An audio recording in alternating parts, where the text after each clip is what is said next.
ਬੰਦ ਦਰਵਾਜ਼ਾ ਭਾਗ ਦੂਜਾ। ਦੂਸਰੇ ਦਿਨ ਸ਼ਨਿਚਰਵਾਰ ਸੀ। ਕੰਮੀ ਦੇ ਸਕੂਲ ਹਰ ਸ਼ਨਿਚਰਵਾਰ ਨੂੰ ਜਾਂ ਕੋਈ ਬੱਚਿਆਂ ਦੀ ਫਿਲਮ ਦਿਖਾਈ ਜਾਂਦੀ ਸੀ, ਜਾਂ ਕੋਈ ਨਾਟਕ ਖੇਡਿਆ ਜਾਂਦਾ ਸੀ, ਜਾਂ ਪੁਤਲੀਆਂ ਦਾ ਤਮਾਸ਼ਾ ਹੁੰਦਾ ਸੀ, ਅਤੇ ਜਾਂ ਸਕੂਲ ਵਾਲੇ ਸਭਨਾਂ ਬੱਚਿਆਂ ਨੂੰ ਸ਼ਹਿਰੋਂ ਬਾਹਰ ਪਿਕਨਿਕ ਵਾਸਤੇ ਲੈ ਜਾਂਦੇ ਸਨ। ਇਸ ਵਾਰੀ ਇੱਕ ਨਾਟਕ ਖੇਡਿਆ ਜਾਣਾ ਸੀ। ਕੰਮੀ ਨੇ ਪਾਲੀ ਵਾਸਤੇ ਟਿਕਟ ਖਰੀਦ ਲਈ। ਨਾਟਕ ਸਮਾਜ ਸੁਧਾਰ ਦੀ ਇੱਕ ਛੋਟੀ ਜਿਹੀ ਕਹਾਣੀ ਸੀ। ਕੰਮੀ ਅਤੇ ਪਾਲੀ ਵੇਖਦੇ ਪਏ ਸਨ। ਉਸ ਨਾਟਕ ਵਿੱਚ ਪਹਿਲੋਂ ਇੱਕ ਛੋਟੀ ਜਿਹੀ ਕੁੜੀ ਫੁੱਲਾਂ ਦੇ ਬੂਟਿਆਂ ਕੋਲ ਖਲੋ ਕੇ ਆਪਣੀ ਚੁੰਨੀ ਨੂੰ ਹਵਾ ਵਿੱਚ ਉਡਾਉਂਦੀ ਅਤੇ ਖੇਡਦੀ ਪਈ ਸੀ। ਫਿਰ ਇੱਕ ਕਹਾਣੀ ਮੁੰਡੇ ਨੇ ਆਣ ਕੇ ਉਹਦੀ ਚੁੰਨੀ ਨੂੰ ਦੂਸਰੇ ਸਿਰ ਤੋਂ ਫੜ ਲਿਆ ਸੀ, ਅਤੇ ਦੋਵੇਂ ਚੁੰਨੀ ਨੂੰ ਹਵਾ ਵਿੱਚ ਲਹਿਰਾਉਂਦੇ ਫੁੱਲਾਂ ਦੇ ਦੁਆਲੇ ਘੁੰਮਦੇ ਦੌੜਦੇ ਪਏ ਸਨ। ਦੌੜਦੇ ਦੌੜਦੇ ਦੋਵੇਂ ਪਰਦੇ ਤੋਂ ਪਿੱਛੇ ਚਲੇ ਗਏ, ਅਤੇ ਦੂਸਰੇ ਪਲ 10-10 ਵੱਡੇ ਵਰ੍ਹੇ ਉਮਰ ਦੇ ਬੱਚੇ ਉਸੇ ਤਰ੍ਹਾਂ ਚੁੰਨੀ ਨੂੰ ਕੰਨੀਆਂ ਤੋਂ ਫੜੀ ਹਵਾ ਵਿੱਚ ਲਹਿਰਾਉਂਦੇ, ਦੌੜਦੇ ਅਤੇ ਗਾਉਂਦੇ ਆ ਗਏ। ਨਾਟਕ ਵਾਲਿਆਂ ਦਾ ਭਾਵ ਸੀ ਦੋਵੇਂ ਬੱਚੇ ਹੁਣ ਜਵਾਨ ਹੋ ਪਏ ਸਨ, ਉਸੇ ਤਰ੍ਹਾਂ ਹਾਣੀ ਸਨ, ਉਸੇ ਤਰ੍ਹਾਂ ਖੇਡਦੇ ਪਏ ਸਨ, ਪਰ ਹੁਣ ਉਹਨਾਂ ਦੀ ਖੇਡ ਸਿਆਣੀ ਹੋ ਗਈ ਸੀ। ਹੁਣ ਉਹਨਾਂ ਦੇ ਹੋਠਾਂ ਉੱਤੇ ਗੀਤ ਆ ਗਏ ਸਨ। ਕੰਮੀ ਅਤੇ ਪਾਲੀ ਨੇ ਜਿਵੇਂ ਤ੍ਰਭਕ ਕੇ ਇੱਕ ਦੂਸਰੇ ਵੱਲ ਵੇਖਿਆ। ਦੋਹਾਂ ਦੇ ਮੂੰਹ ਉੱਤੇ ਇੱਕੋ ਸੰਗ ਆਈ, ਜਿਵੇਂ ਇੱਕ ਪਲ ਵਾਸਤੇ ਦੋਹਾਂ ਨੂੰ ਜਾਪਿਆ ਕਿ ਉਹ ਹੀ ਦੋਵੇਂ ਜਵਾਨ ਹੋ ਗਏ ਸਨ, ਉਹ ਹੀ ਦੋਵੇਂ ਖੇਡਦੇ ਪਏ ਸਨ। ਉਹਨਾਂ ਦੇ ਹੋਠਾਂ ਉੱਤੇ ਵੀ ਗੀਤ ਆ ਗਏ ਸਨ। ਕੰਮੀ ਨੂੰ ਜਿਵੇਂ ਅੱਗੋਂ ਸਾਰਾ ਨਾਟਕ ਦਿਸਿਆ ਹੀ ਨਾ, ਇਹੋ ਇੱਕ ਖੇਡ ਉਹਦੀਆਂ ਅੱਖਾਂ ਵਿੱਚ ਸਮਾ ਗਈ। ਨਾਟਕ ਮੁੱਕ ਗਿਆ ਅਤੇ ਦੋਵੇਂ ਘਰ ਆ ਗਏ।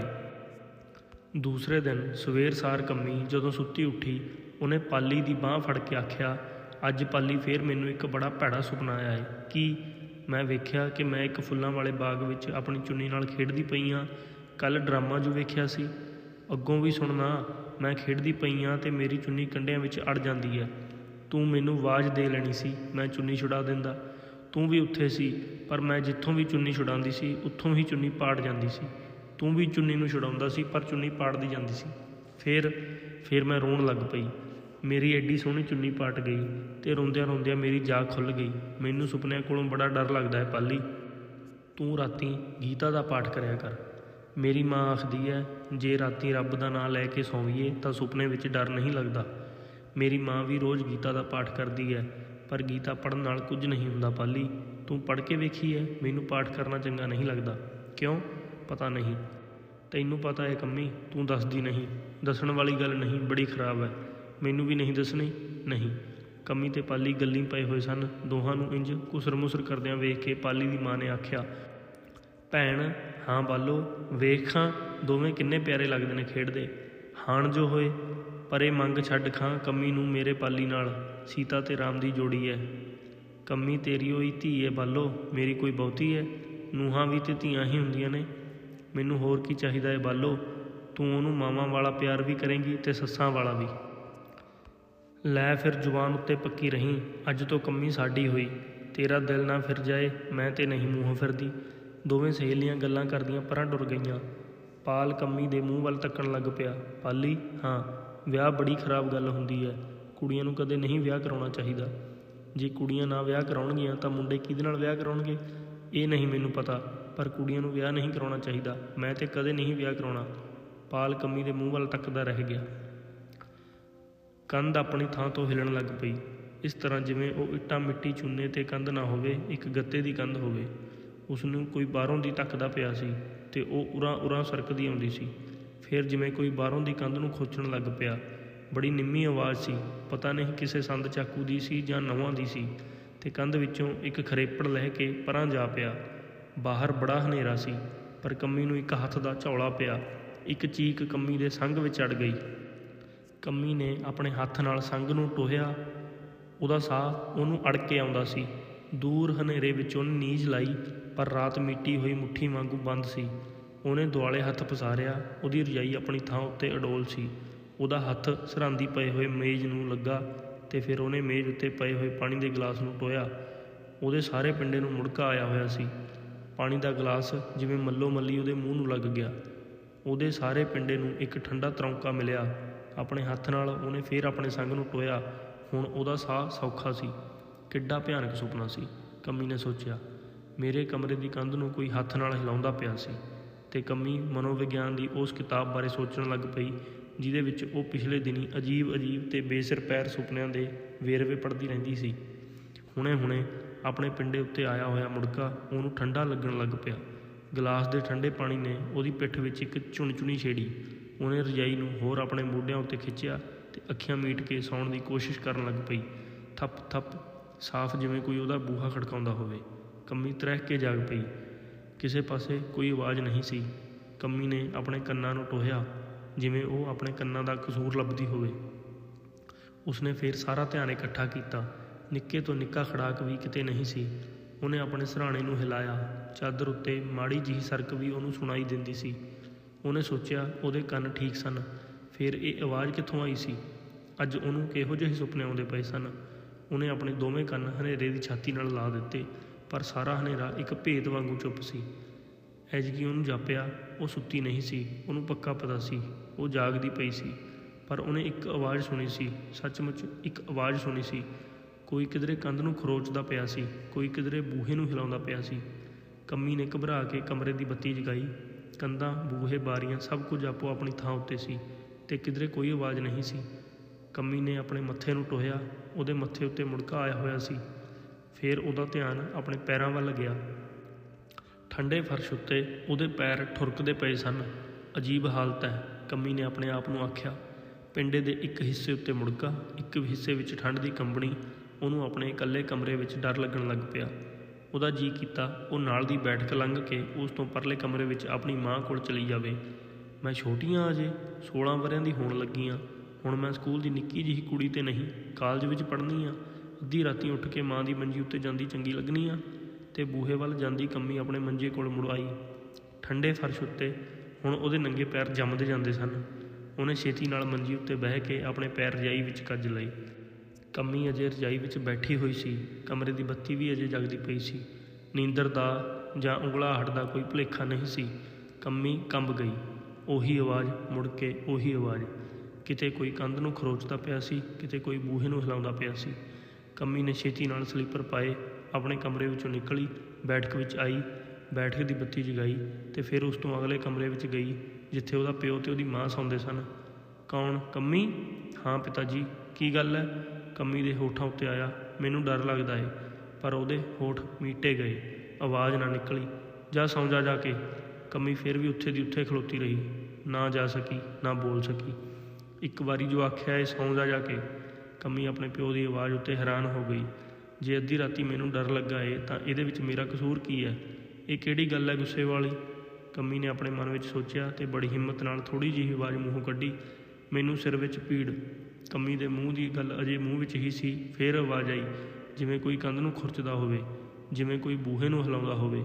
ਐਤਕੀ ਆਵਾਜ਼ ਅੱਗੇ ਤੋਂ ਨੇੜੇ ਸੀ, ਬੜੀ ਨੇੜੇ ਸੀ। ਇਹ ਆਵਾਜ਼ ਕਿੱਥੋਂ ਆਉਂਦੀ ਹੈ?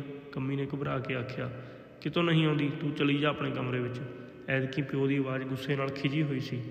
ਕੰਮੀ ਨੂੰ ਆਪਣੇ ਪਿਓ ਦਾ ਗੁੱਸਾ ਆਪਣੇ ਮੂੰਹ ਉੱਤੇ ਚਪੇੜ ਵਾਂਗ ਵੱਜਦਾ ਜਾਪਿਆ ਤੇ ਉਹ ਤਿਲਮਿਲਾ ਉੱਠੀ। ਮਾਰ ਲਓ, ਹੋਰ ਮਾਰ ਲਓ। ਉਹਦੇ ਮਨ ਨੇ ਜਿਵੇਂ ਇੱਕ ਜਿੱਦੀ ਬੱਚੇ ਵਾਂਗੂ ਆਖਿਆ ਤੇ ਉਹ ਉੱਥੇ ਦੀ ਉੱਥੇ ਖਲੋਤੀ ਰਹੀ। ਤੂੰ ਜਾਂਦੀ ਹੈ ਕਿ ਨਹੀਂ? ਉਹਦੇ ਪਿਓ ਦੀ ਆਵਾਜ਼ ਗੁੱਸੇ ਨਾਲ ਤਣੀ ਹੋਈ ਸੀ। ਇਸ ਕਮਰੇ ਦੀ ਬੱਤੀ ਅਜੇ ਤੱਕ ਬੁਝੀ ਹੋਈ ਸੀ। ਮਾਂ? ਕੰਮੀ ਦੇ ਮੂੰਹੋਂ ਨਿਕਲਿਆ ਤੇ ਉਹਨੇ ਅੰਦਾਜ਼ੇ ਨਾਲ ਆਪਣੀ ਮਾਂ ਦੀ ਮੰਜੀ ਟੋਹੀ। ਮੰਜੀ ਉੱਤੇ ਰਜਾਈ ਪਈ ਹੋਈ ਸੀ, ਸਿਰਹਾਣਾ ਪਿਆ ਹੋਇਆ ਸੀ ਤੇ ਮੰਜੀ ਖਾਲੀ ਸੀ। ਮਾਂ? ਕੰਮੀ ਜਿਵੇਂ ਚੀਕ ਪਈ। ਇਸ ਚੀਕ ਵਿੱਚ ਪਤਾ ਨਹੀਂ ਕਿਹੋ ਜਿਹੀ ਹਿੰਮਤ ਸੀ। ਕੰਮੀ ਦੇ ਸਾਰੇ ਪਿੰਡੇ ਵਿੱਚ ਇੱਕ ਅੱਗ ਬਲਣ ਲੱਗ ਪਈ। ਉਹਨੇ ਦੌੜ ਕੇ ਕਮਰੇ ਦੀ ਬੱਤੀ ਜਗਾਈ। ਆਪਣੇ ਪਿਓ ਦੇ ਮੂੰਹ ਵੱਲ ਵੇਖਿਆ। ਕੰਮੀ ਦੀਆਂ ਅੱਖਾਂ ਬਲਦੀਆਂ ਪਈਆਂ ਸਨ। ਮਾਂ ਕਿੱਥੇ ਵੇ? ਕੰਮੀ ਦੀ ਆਵਾਜ਼ ਬੋਲਦੀ ਪਈ ਸੀ। ਫਿਰ ਇੱਕ ਆਵਾਜ਼, ਉਹੀ ਆਵਾਜ਼, ਜਿਵੇਂ ਕੋਈ ਬਾਹਰਲੀ ਕੰਧ ਨੂੰ ਖੁਰਚਦਾ ਹੋਵੇ, ਜਿਵੇਂ ਕੋਈ ਬਾਹਰਲੇ ਬੂਹੇ ਨੂੰ ਹਿਲਾਉਂਦਾ ਹੋਵੇ। ਕੰਮੀ ਬਾਹਰ ਵੱਲ ਦੌੜੀ। ਇੱਕ ਝਪੱਟੇ ਵਿੱਚ ਪਿਓ ਨੇ ਕੰਮੀ ਦੀ ਬਾਂਹ ਫੜੀ। ਇੱਕ ਝਟਕੇ ਨਾਲ ਕੰਮੀ ਨੇ ਬਾਂਹ ਛੁਡਾਈ ਤੇ ਬਾਹਰਲੇ ਬੂਹੇ ਦੀ ਕੁੰਡੀ ਖੋਲ੍ਹ ਦਿੱਤੀ। ਬੂਹੇ ਤੋਂ ਬਾਹਰ ਉਹਦੀ ਮਾਂ ਇੱਕ ਗੰਢ ਵਾਂਗੂ ਪਈ ਹੋਈ ਸੀ। ਉਹ ਹਨੇਰਾ ਜਿਹੜਾ ਕੁਝ ਚਿਰ ਪਹਿਲਾਂ ਇੱਕ ਗੁੱਝੀ ਸੱਟ ਵਾਂਗੂ ਚੁੱਪ ਸੀ, ਹੁਣ ਜ਼ਖਮ ਵਾਂਗੂ ਵਗਦਾ ਪਿਆ ਸੀ। ਇਸੇ ਜਨਮ ਵਿੱਚ ਜਿਵੇਂ ਧੀ ਮਾਂ ਬਣ ਗਈ ਹੋਵੇ ਤੇ ਮਾਂ ਧੀ ਬਣ ਗਈ ਹੋਵੇ। ਸਾਰੀ ਦੀ ਸਾਰੀ ਮਾਂ ਨੂੰ ਕੰਮੀ ਨੇ ਆਪਣੀਆਂ ਬਾਹਾਂ ਵਿੱਚ ਲੈ ਲਿਆ। ਕੰਮੀ ਦੇ ਸਾਹ ਬਲਦੇ ਪਏ ਸਨ। ਮਾਂ ਦਾ ਪਿੰਡਾ ਬਰਫ਼ ਹੁੰਦਾ ਜਾਂਦਾ ਸੀ। ਕੰਮੀ ਨੇ ਆਪਣਾ ਸਾਰਾ ਮੂੰਹ ਮਾਂ ਦੀ ਗਿੱਚੀ ਨਾਲ, ਕੰਨਾਂ ਨਾਲ, ਗੱਲਾਂ ਨਾਲ ਘੁੱਟਿਆ। ਸਾਰਾ ਸੇਕ ਜਿਵੇਂ ਉਹ ਮਾਂ ਦੇ ਰੋਮ ਰੋਮ ਵਿੱਚ ਪਾ ਦੇਣਾ ਚਾਹੁੰਦੀ ਹੋਵੇ। ਚੱਲ ਅੰਦਰ, ਫੜ ਇੱਧਰੋਂ। ਕੰਮੀ ਦਾ ਪਿਓ ਹੇਠਾਂ ਉੱਡਿਆ ਤੇ ਉਹਨੇ ਇੱਕ ਹੱਥ ਨਾਲ ਕੰਮੀ ਦੀ ਮਾਂ ਦੀਆਂ ਲੱਤਾਂ ਫੜੀਆਂ। ਇਹ ਕੰਮੀ ਦੀ ਜ਼ਿੰਦਗੀ ਵਿੱਚ ਪਹਿਲਾ ਦਿਨ ਸੀ ਜਦੋਂ ਉਹਨੇ ਆਪਣੇ ਪਿਓ ਦੀ ਬਾਂਹ ਨੂੰ ਪਰਾਂ ਧੱਕਿਆ। ਉਹ ਮਰਦ ਜਿਹਨੇ ਸਾਰੀ ਉਮਰ ਤੀਵੀਂ ਨੂੰ ਧੱਕੇ ਦਿੱਤੇ ਸਨ, ਅੱਜ ਚੁੱਪ ਕਰਕੇ ਆਪਣੀ ਧੀ ਕੋਲੋਂ ਧੱਕਾ ਖਾ ਲਿਆ ਤੇ ਅਗਾਂਹ ਹੋ ਕੇ ਫੇਰ ਬਾਹਾਂ ਉਡਾਈਆਂ। ਇੱਕ ਰਜਾਈ, 2 ਰਜਾਈਆਂ, ਗਰਮ ਪਾਣੀ ਦੀ ਬੋਤਲ, ਬਰਾਂਡੀ ਦੇ ਘੁੱਟ, ਆਪਣੇ ਦਿਲ ਦਾ ਸੇਕ। ਕੰਮੀ ਜੋ ਕੁਝ ਕਰ ਸਕਦੀ ਸੀ ਉਹਨੇ ਕੀਤਾ। ਮਾਂ ਦਾ ਪਿੰਡਾ ਨਿੱਘਾ ਹੁੰਦਾ ਗਿਆ, ਗਰਮ ਹੁੰਦਾ ਗਿਆ ਤੇ ਫਿਰ ਤੱਤੀ ਇੱਟ ਵਾਂਗੂ ਭਖਣ ਲੱਗ ਪਿਆ। ਸਵੇਰੇ ਜਦੋਂ ਡਾਕਟਰ ਆਇਆ, ਮਾਂ ਨੂੰ 106 ਬੁਖਾਰ ਸੀ। ਬਰਫ਼ ਦੀਆਂ ਪੱਟੀਆਂ, ਦਵਾਈਆਂ, ਟੀਕੇ, ਪਰ ਬੁਖਾਰ 107 ਹੋ ਗਿਆ। 7:30 ਪੌਣੇ 8 ਡਾਕਟਰ ਸਰਹੰਦੀ ਬੈਠਾ ਰਿਹਾ ਤੇ ਫਿਰ ਮਾਂ ਦੀ ਨਬਜ਼ ਡੁੱਬਣ ਲੱਗ ਪਈ। ਹੋਰ ਦਵਾਈਆਂ, ਹੋਰ ਬਰਫ਼, ਹੋਰ ਟੀਕੇ ਤੇ ਬੁਖਾਰ ਨੇ ਮੋੜਾ ਖਾਧਾ। ਪਰ ਜਿਹੜੀ ਠੰਡ ਤੇ ਜਿਹੜੀ ਪੀੜ ਮਾਂ ਦੀਆਂ ਹੱਡੀਆਂ ਵਿੱਚੋਂ ਲੰਘਦੀ ਉਹਦੇ ਫੇਫੜਿਆਂ ਵਿੱਚ ਘਰਕਦੀ ਪਈ ਸੀ, ਉਹਦੀ ਸੋਜ ਨੇ ਉਹਦੇ ਸਾਹ ਲੈਣ ਵਾਲੀਆਂ ਨਾੜਾਂ ਨੂੰ ਪੀਚ ਦਿੱਤਾ ਸੀ। ਥਰਮਾਮੀਟਰ ਦਾ ਪਾਰਾ ਕਦੇ ਅਗਾਂਹ ਹੁੰਦਾ, ਕਦੇ ਪਿਛਾਂਹ, ਪਰ ਸਾਹਾਂ ਦੇ ਪੈਰ ਉਖੜਦੇ ਜਾਂਦੇ ਸਨ।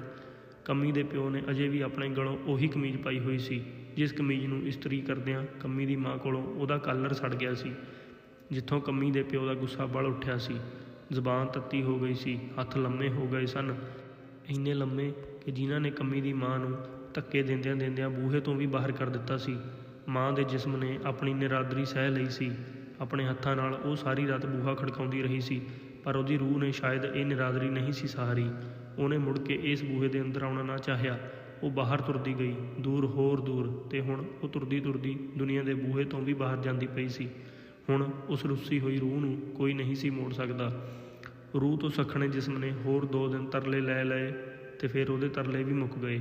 3 ਦਿਨ ਪਹਿਲਾਂ ਉਹੀਓ ਹੀ ਜਿਸਮ ਜੋ ਨਿੱਘਾ ਸੀ, ਧੜਕਦਾ ਤੇ ਨਾ ਕਹਿੰਦਾ, ਜਿਸ ਨੂੰ ਇਸ ਘਰ ਦੇ ਬੂਹੇ ਨੇ ਰਾਤ ਦੇ ਹਨੇਰੇ ਵਿੱਚ ਬਾਹਰ ਕੱਢ ਦਿੱਤਾ ਸੀ, ਅੱਜ ਉਹੀਓ ਹੀ ਜਿਸਮ ਜੋ ਠੰਡਾ ਸੀ, ਚੁੱਪ ਸੀ, ਕੁਝ ਨਾ ਕਹਿੰਦਾ, ਜਿਹਨੂੰ ਇਸ ਘਰ ਦੇ ਬੂਹੇ ਨੇ ਦਿਨ ਦੇ ਚਾਨਣ ਵਿੱਚ ਬਾਹਰ ਭੇਜ ਦਿੱਤਾ। ਰਾਤ ਦੇ ਹਨੇਰੇ ਨੇ ਕਿਸੇ ਦੇ ਕੰਨਾਂ ਵਿੱਚ ਭਿਣਕ ਨਹੀਂ ਸੀ ਪਾਈ, ਪਰ ਦਿਨ ਦੇ ਚਾਨਣ ਨੇ ਗਲੀ ਗੁਆਂਢ, ਅੰਗ ਸਾਕ ਸਾਰੇ ਬੁਲਾ ਲਏ। ਉਸ ਰਾਤ ਨੂੰ ਜਿਹੜੇ ਜਿਸਮ ਉੱਤੇ ਧੱਕਿਆਂ ਦੇ ਨਿਸ਼ਾਨ ਸਨ, ਅੱਜ ਦਿਨ ਨੂੰ ਉਹ ਜਿਸਮ ਉੱਤੇ ਜਰੀ ਦੀ ਚਾਦਰ ਸੀ। ਉਸ ਰਾਤ ਜਿਹੜੇ ਜਿਸਮ ਨੂੰ ਪੋਹ ਦੀ ਠੰਡ ਕੁਲਕਾਉਂਦੀ ਰਹੀ ਸੀ, ਅੱਜ ਉਸ ਜਿਸਮ ਨੂੰ ਮਣਾ ਮੂੰਹੀ ਲੱਕੜਾਂ ਦਾ ਸੇਕ ਵੀ ਨਹੀਂ ਸੀ ਧੁਖਾਉਂਦਾ। ਉਸ ਰਾਤ ਦਾ ਭੇਤ ਤੇ ਅੱਜ ਦਿਨ ਦਾ ਭੇਤ। ਕੰਮੀ ਦੀ ਉਮਰ ਦਾ 16ਵਾਂ ਵਰ੍ਹਾ ਇਸ ਤਰ੍ਹਾਂ ਕੰਬਿਆ, ਕੰਮੀ ਨੂੰ ਜਾਪਿਆ ਇਹ ਕੰਮਣੀ ਉਹਦੇ ਭਵਿੱਖ ਦੀਆਂ ਹੱਡੀਆਂ ਵਿੱਚ ਵੀ ਲਹਿ ਗਈ ਸੀ। ਕੰਮੀ ਜਿਸ ਵੇਲੇ ਘਰੋਂ ਤੁਰੀ ਸੀ ਐਵੇਂ ਕਿਣਮਿਣ ਜਿਹੀ ਸੀ, ਪਰ ਜਿਸ ਵੇਲੇ ਉਹ ਪ੍ਰਿੰਸੀਪਲ ਦੀ ਕੋਠੀ ਕੋਲ ਪਹੁੰਚੀ, ਮੀਂਹ ਦੀ ਬੁਛਾੜ ਲਹਿ ਪਈ ਸੀ। ਫਾਟਕ ਖੋਲ੍ਹਦਿਆਂ, ਬਗੀਚੇ ਦੀ ਡੰਡੀ ਲੰਘਦਿਆਂ ਤੇ ਸਾਹਮਣੇ ਵਰਾਂਡੇ ਤੱਕ ਪਹੁੰਚਦਿਆਂ ਉਹਦੇ ਕੱਪੜੇ ਨਿਚੋੜਨ ਵਾਲੇ ਹੋ ਗਏ ਸਨ।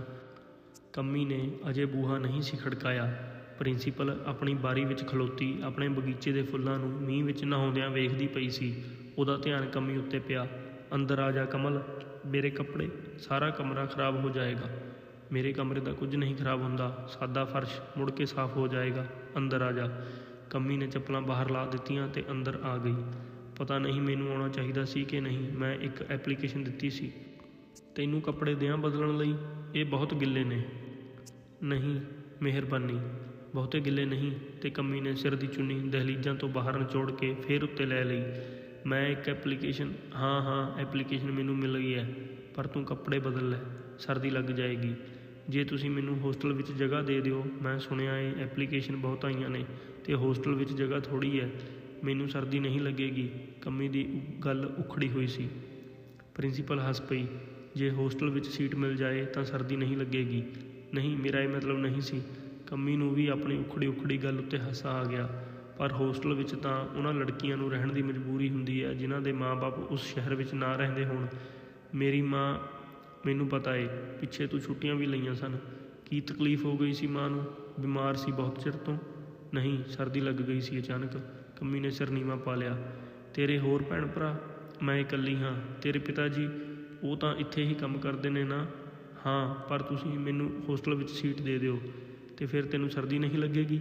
ਪ੍ਰਿੰਸੀਪਲ ਨੇ ਫਿਰ ਹੱਸ ਕੇ ਮਾਂ ਦੀ ਮੌਤ ਵਾਲੀ ਦੁਖਾਈ ਗੱਲ ਨੂੰ ਇੱਕ ਸੁਖਾਵੇਂ ਪਾਸੇ ਵੱਲ ਮੋੜਿਆ ਤੇ ਉੱਠ ਕੇ ਅਲਮਾਰੀ ਵਿੱਚੋਂ ਕੱਪੜੇ ਕੱਢਣ ਲੱਗੀ। ਤੂੰ ਧੋਤੀ ਪਾ ਲਵੇਂਗੀ? ਮੈਨੂੰ ਸੱਚਮੁੱਚ ਸਰਦੀ ਨਹੀਂ ਲੱਗਦੀ ਪਈ। ਵੇਖ, ਤੈਨੂੰ ਅਜੇ ਵੀ ਸਰਦੀ ਤੋਂ ਡਰ ਨਹੀਂ ਲੱਗਦਾ।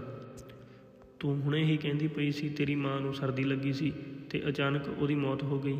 ਇੱਧਰ ਆ, ਇਹਨਾਂ ਵਿੱਚੋਂ ਕੋਈ ਧੋਤੀ। ਕੰਮੀ ਕੋਲੋਂ ਆਖਾ ਨਾ ਮੋੜਿਆ ਗਿਆ ਤੇ ਉਹਨੇ ਅਲਮਾਰੀ ਵਿੱਚੋਂ ਇੱਕ ਧੋਤੀ ਕੱਢ ਲਈ। ਕੰਮੀ ਜਦੋਂ ਗੁਸਲਖਾਨੇ ਵਿੱਚੋਂ ਕੱਪੜੇ ਬਦਲ ਕੇ ਵਾਪਸ ਆਈ, ਪ੍ਰਿੰਸੀਪਲ ਨੇ 2 ਪਿਆਲੇ ਚਾਹ ਬਣਾਈ ਹੋਈ ਸੀ। ਇੱਕ ਪਿਆਲਾ ਕੰਮੀ ਨੂੰ ਫੜਾ ਕੇ ਆਖਣ ਲੱਗੀ, ਤੂੰ ਸਾਇੰਸ ਲਈ ਹੋਈ ਹੈ ਨਾ? ਜੀ। ਅੱਗੋਂ ਕੀ ਕਰਨਾ ਚਾਹੇਂਗੀ? ਡਾਕਟਰੀ ਕਰੇਂਗੀ? ਜੀ ਨਹੀਂ। ਤਾਂ ਬਾਕੀ ਕੁੜੀਆਂ ਵਾਂਗ ਇਮਤਿਹਾਨ ਮੁਕਾਉਂਦਿਆਂ ਹੀ ਵਿਆਹ ਕਰ ਲਏਂਗੀ? ਜੀ ਨਹੀਂ।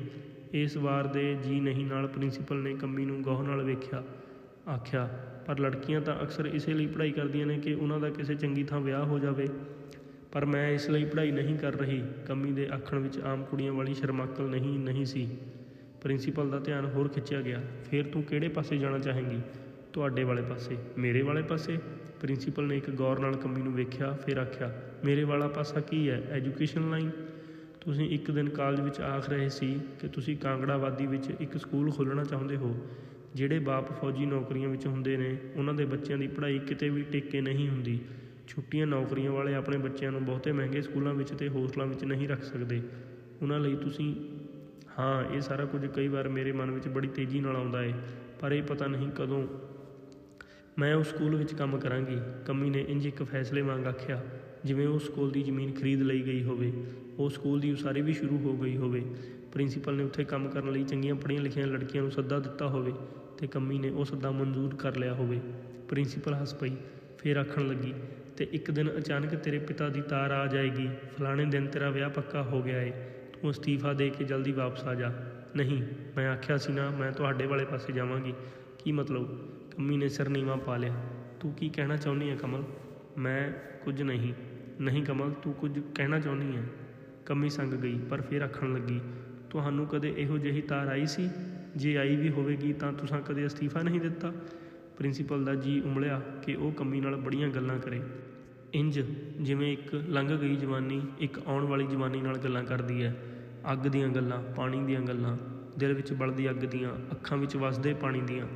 ਤੇ ਪ੍ਰਿੰਸੀਪਲ ਦੀ ਕਲਪਨਾ ਇਸ ਕਾਲਜ ਵਿੱਚ, ਇਸ ਤੋਂ ਪਹਿਲੇ ਕਾਲਜ ਵਿੱਚ ਤੇ ਉਸ ਤੋਂ ਪਹਿਲੇ ਕਾਲਜ ਵਿੱਚ ਬਿਤਾਏ ਹੋਏ 30 ਵਰ੍ਹਿਆਂ ਨੂੰ ਪਲਾਂ ਵਿੱਚ ਫਰੋਲ ਆਈ। ਸਕੂਲ, ਕਾਲਜ, ਵਿੱਦਿਆ ਦੇ ਖੂਹ, ਹਰ ਵਰ੍ਹੇ ਕੁੜੀਆਂ ਇੱਕ ਖਾਲੀ ਭਾਂਡੇ ਵਾਂਗਰ ਆਈਆਂ ਤੇ ਪਾਣੀ ਨਾਲ ਭਰੀਆਂ ਹੋਈਆਂ ਮੁੜ ਗਈਆਂ, ਤੇ ਉਹ ਸਕੂਲ ਦੀ ਮਿਸਟਰੈਸ, ਕਾਲਜ ਦੀ ਪ੍ਰਿੰਸੀਪਲ ਖੂਹ ਦੀ ਲੱਜ ਵਾਂਗਰ ਉੱਥੇ ਹੀ ਵੱਜੀ ਰਹੀ। ਤੇ ਲੱਜ ਜਿਹਨੂੰ ਖਿੱਚ ਕੇ ਉਮਰ ਦੀ ਚਰਖੜੀ ਨੇ ਹੁਣ ਟੁੱਟਣ ਜੋਗੀ ਕਰ ਛੱਡਿਆ ਸੀ, ਜਾਂ ਹੋਰ 10 ਵਰ੍ਹਿਆਂ ਨੂੰ ਕਰ ਛੱਡੇਗੀ। ਇਸ ਲੱਜ ਨੇ ਖੂਹ ਤੋਂ ਬਾਹਰ ਨਿਕਲ ਕੇ ਕਦੇ ਨਹੀਂ ਵੇਖਣਾ ਕਿ ਬਾਹਰ ਨਦੀਆਂ, ਦਰਿਆ ਵੀ ਵਗਦੇ ਨੇ, ਜਿਨ੍ਹਾਂ ਨੂੰ ਤਰ ਕੇ ਕੋਈ ਸੋਹਣੀਆਂ ਆਪਣੇ ਪਿਆਰਿਆਂ ਨੂੰ ਮਿਲਣ ਜਾਂਦੀਆਂ ਨੇ। ਬਾਹਰ ਮੀਲਾਂ ਵਿੱਚ ਵਗਦੇ ਸਮੁੰਦਰ ਵੀ ਹੁੰਦੇ ਨੇ, ਜਿਨ੍ਹਾਂ ਦੇ ਕੰਢੇ ਬਹਿ ਕੇ ਬੱਚੇ ਸਿੱਪੀਆਂ ਚੁਗਦੇ ਨੇ। ਤੇ ਪ੍ਰਿੰਸੀਪਲ ਦਾ ਜੀ ਕੀਤਾ ਉਹ ਕੰਮੀ ਨੂੰ ਗਲ ਨਾਲ ਲਾ ਕੇ ਆਖੇ, ਤੂੰ ਕੁਝ ਵੀ ਬਣ ਜਾਈਂ ਸੋਹਣੀਏ, ਪਰ ਖੂਹ ਦੀ ਲੱਜ ਨਾ ਬਣੀ। ਲੰਘ ਚੁੱਕੀ ਜਵਾਨੀ ਨੇ ਆਉਂਦੀ ਜਵਾਨੀ ਨੂੰ ਵੇਖਿਆ, ਤੇ ਫਿਰ ਪ੍ਰਿੰਸੀਪਲ ਨੂੰ ਇਹ ਸਾਰੇ ਖਿਆਲ ਇਸ ਤਰ੍ਹਾਂ ਜਾਪੇ ਜਿਵੇਂ ਉਹ ਕੋਠੇ ਜਿੱਡੀ ਛੱਲ ਵਾਂਗ ਆਏ ਸਨ ਤੇ ਨਿਰੀ ਝੱਗ ਵਾਂਗ ਮੁੜ ਗਏ ਹਨ। ਕੰਢੇ ਦੀ ਰੇਤ ਉੱਤੇ ਪਾਣੀ ਨਹੀਂ ਸੀ ਠਹਿਰਿਆ। ਉਹਨੇ ਕੰਮੀ ਨੂੰ ਸਿਰਫ ਇੰਨਾ ਆਖਿਆ, ਹੋਸਟਲ ਵਿੱਚ ਸੀਟ ਮਿਲ ਜਾਏਗੀ, ਜੇ ਤੇਰਾ ਕਦੇ ਜੀ ਕਰੇ ਤੂੰ ਛੁੱਟੀ ਵਾਲੇ ਦਿਨ ਇੱਥੇ ਆ ਜਾਇਆ ਕਰੀਂ।